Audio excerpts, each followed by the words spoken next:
This one is the Home Care Framework in Cambridge County Council.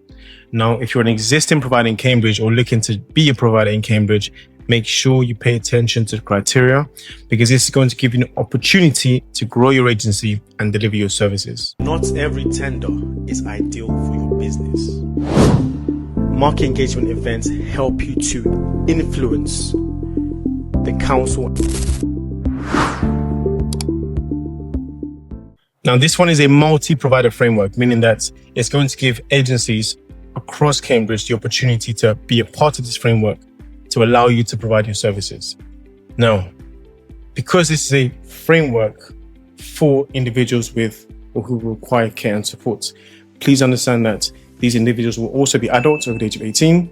They will also have a range or particular conditions ranging between or from learning disability, autism, physical disabilities, sensory impairments, and the list goes on.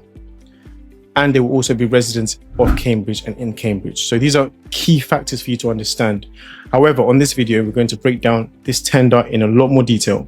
So we're going to cover exactly what services are required, what the locations are, the criteria, meaning you as an agency, if you're going to bid for this opportunity, what are the various compliance requirements that you need to make sure you have, but also the rates and so on, which you need to understand before you bid for the tender. Because if you don't understand this, you might win the tender and actually have no idea what services or what the expectations are of you as an agency. So let's get into it. Now, for those who again are not familiar with what we do, my name is Divine. I'm the founder of A Short Bid. We essentially exist to help care agencies to be able to find a relevant contract and win those contracts. We obviously won a lot of contracts here across domiciliary care and supported living, which you can find out by the link in the description, where you can get access to our website and see all the case studies. But for today, we're going to go through the criteria of this tender, like I said.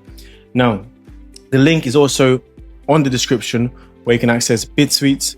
That is where we publish all the live tenders there, as well as the criteria, as well as the bid submission portal for you to submit your bid, or where you will need to submit your bid if you want to, bid for the tender.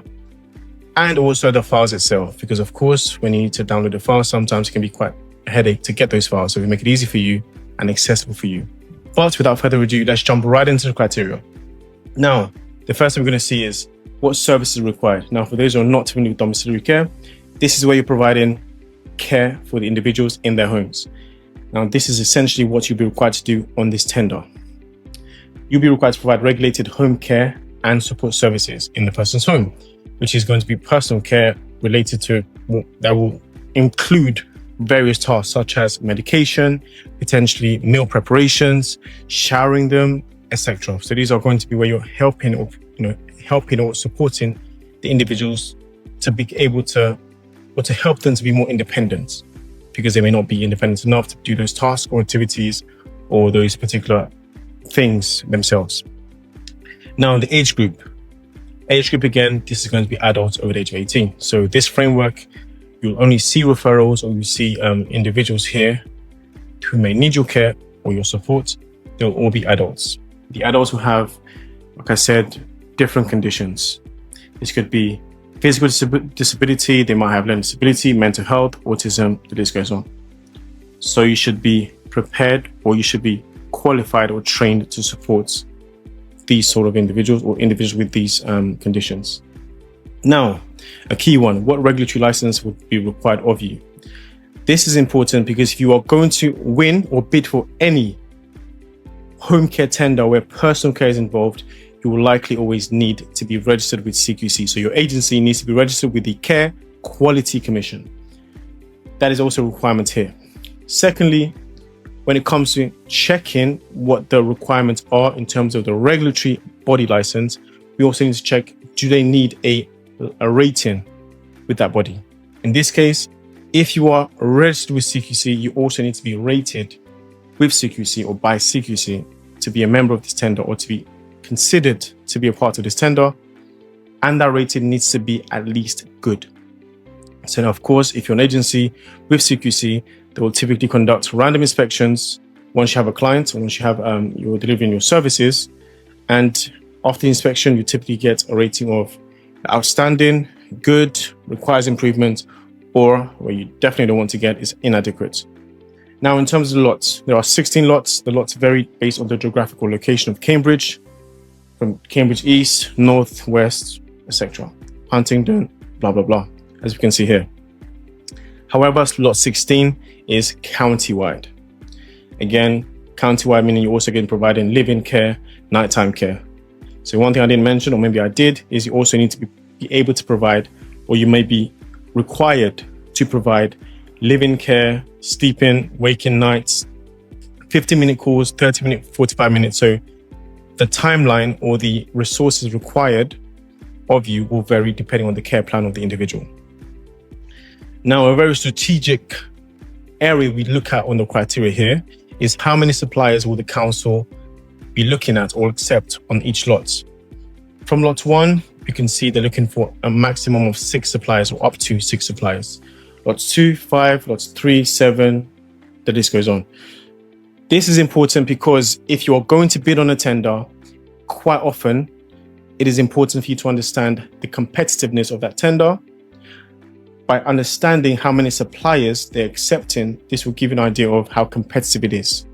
But also separately to that, another reason why you may also want to know how many suppliers are being accepted on there is because this will give you an indication of the likelihood of the quantity of referrals or packages you're going to get on that framework. Of course, it's not always conclusive, but these are typically what you can refer to as indicative factors that can help you make a more comprehensive decision if you're going to bid for the tender or not. Then in terms of the rates, how much are the council here paying suppliers on this tender? Now, the rates is very important because even if you are going to win the tender, if you qualify for it, the rates might not be logistically viable for your business. And rates always differ from council to council, from service to service. So you need to understand if your business can deliver based on the rates that have been offered here. The floor rates is from £24.71 per hour. And the ceiling rate is £27.55. So that is the maximum. So on this tender, you also have the opportunity to state how much you'll be charging the council for your service, because this will also be considered in your evaluation, because they do take into consideration the lower the rates are that you're offering, the higher you might score as well. Then, of course, in the technical capacity and the technical ability requirements, you need to make sure that you can evidence your experience, your workforce strategy, your capacity, your mobilization, your digital systems, care monitoring systems, your safeguarding processes, etc.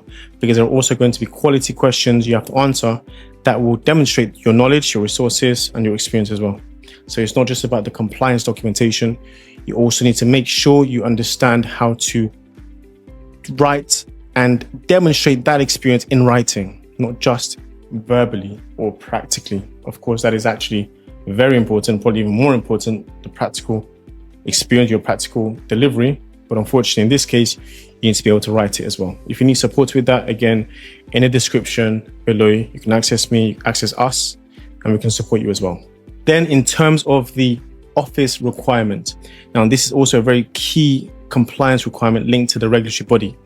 Do you need to have a registered office in the area? The answer is yes. So as a provider, you must have an established office space within Cambridgeshire Council or Peterborough or the boundaries. So there are specified eligible postcodes, so boundaries of Cambridge and Peterborough.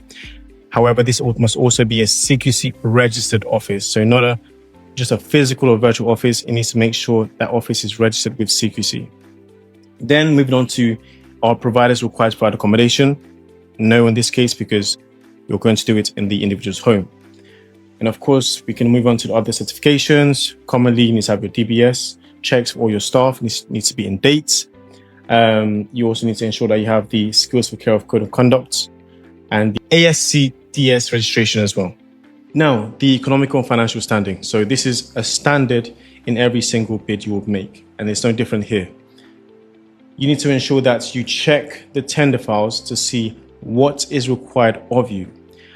But to help you, if you are an agency bidding for this tender, ensure that you have your agency is financially stable and you can demonstrate that stability. Typically, this is where you need to share and upload your last 2 years accounts. Now, these accounts, you need to ensure you don't have any particular CCJs or any cause for concerns, assuming on the other hand, you're a lender and you want to give a loan to this particular person, what would you expect of this individual? Think of it from that perspective. The client here or the council here are essentially going to be entrusting you with the lives of individuals. So you need to make sure that you can demonstrate that you as an agency are financially stable and sustainable as well. So 2 years accounts, no losses, but even if you have these things, you need to be able to demonstrate what mitigations or remediation plans you have to overcome or to demonstrate that, look, irrespective of the losses or the liabilities, this is what the plans are. So financial forecast, your cash, your credit letters, loans, whatever the case is. But the files will let you know what you need to have. Then of course, policies. So policies will fail your tender. If your policy does not meet the specification for the service you're delivering, and even for the council you're delivering it for, your bid will possibly fail. So you need to ensure that the policies are adequate for the tender you're bidding for and the service you're delivering. In this case, the policies here range from safeguarding policies, whistleblowing, mental capacity, etc. So again, this is an all-inclusive list, but just to give you an idea that these are the policies you will need to have at a minimum.